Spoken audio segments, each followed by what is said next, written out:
I became a surrogate mother for my best friends, and my parents decided the child was family property. Now everything's gone nuclear.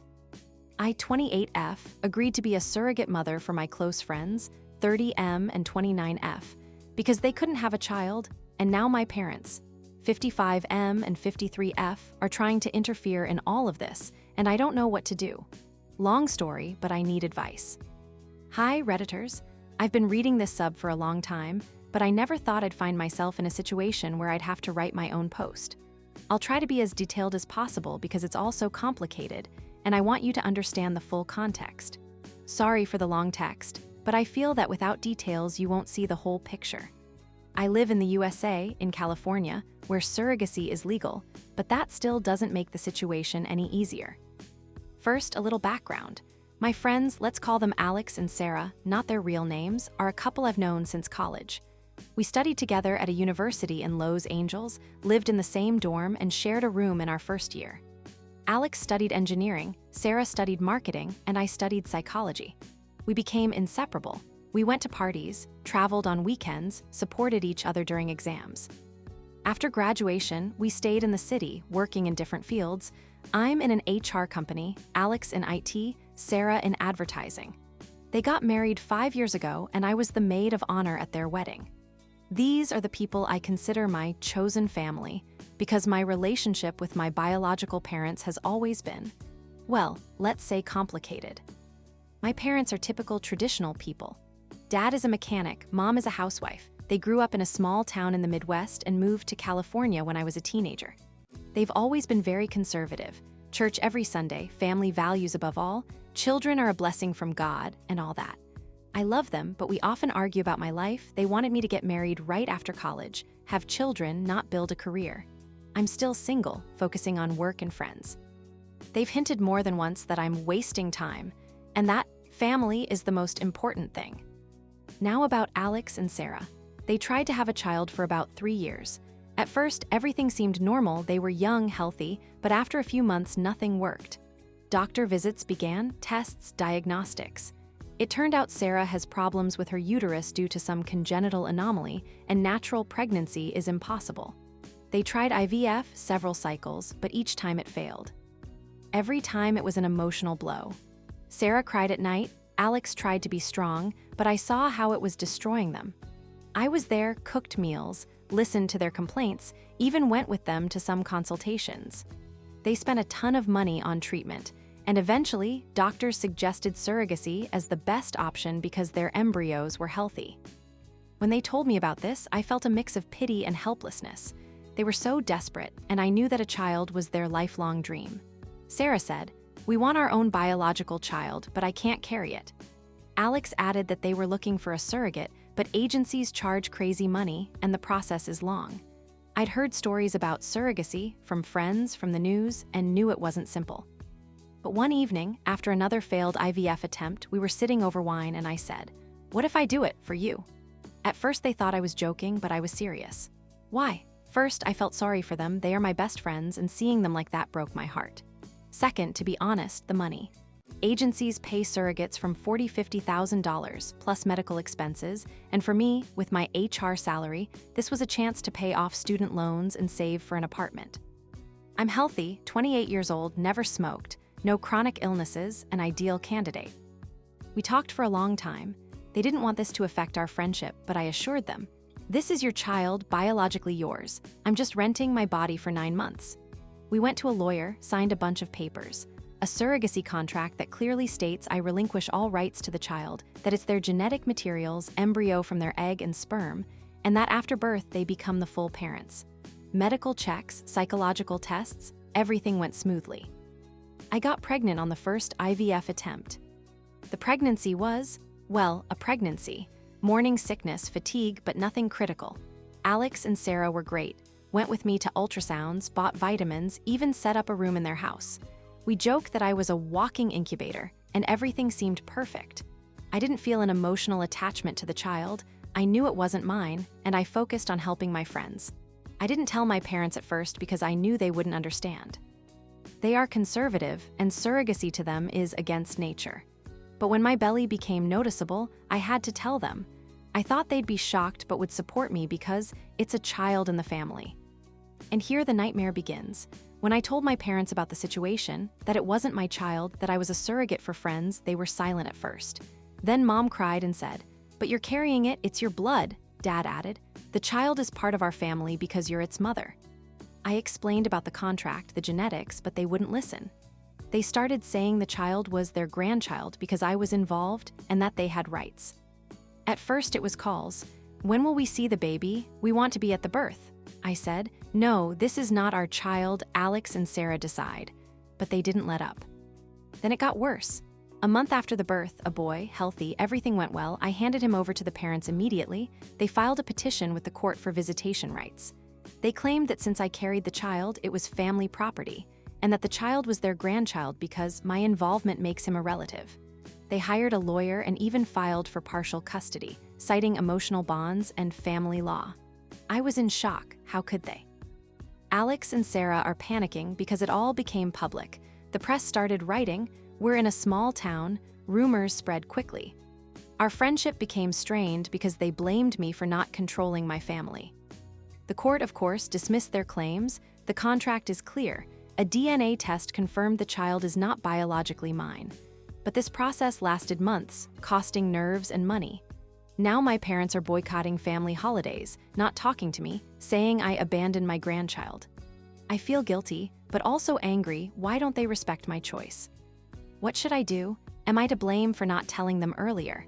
How do I restore the relationship with my parents without losing my friends? Advice is welcome. Update 1. Hi everyone who responded to my original post. I read all the comments. Thank you for the support. It really helped me feel like I'm not crazy. Many advised me to contact a lawyer and not give in to my parents' pressure, and I did that. But let me update you on what's happened over the last couple of weeks.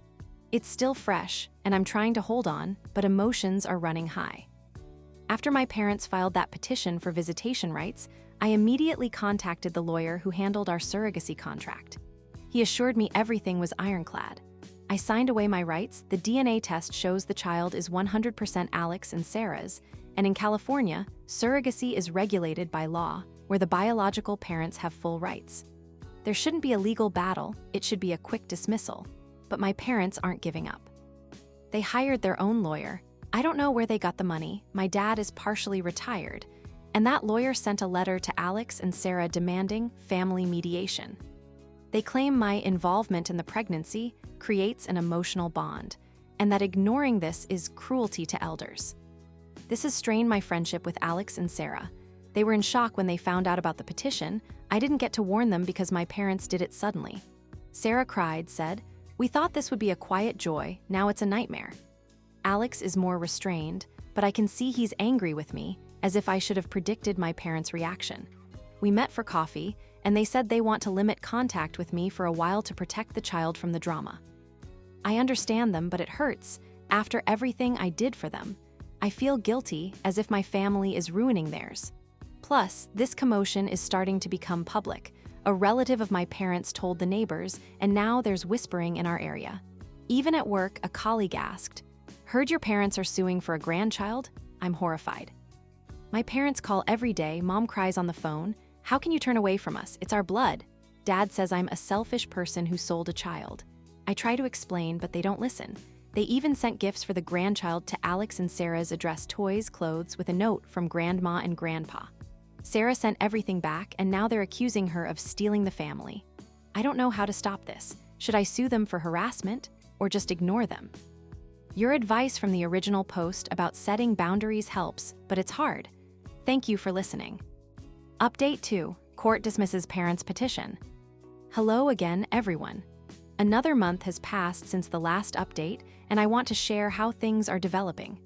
Thanks for all the supportive messages. They're keeping me afloat in these crazy times.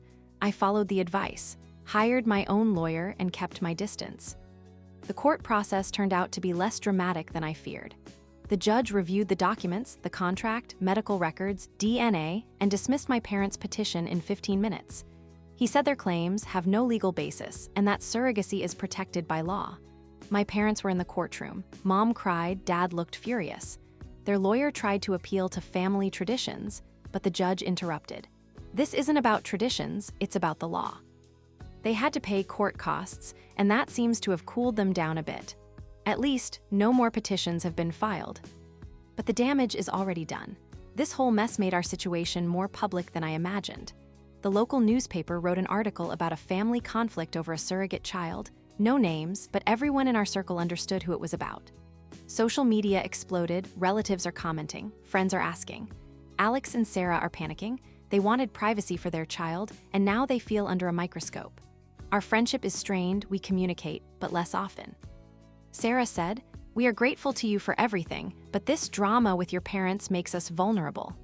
They even moved to another neighborhood to avoid rumors. I feel isolated. Friends have distanced themselves, and my parents, well, more on that later. My parents haven't apologized. On the contrary, they announced a boycott. Thanksgiving was approaching, and they said, "If you don't bring the grandchild, don't come."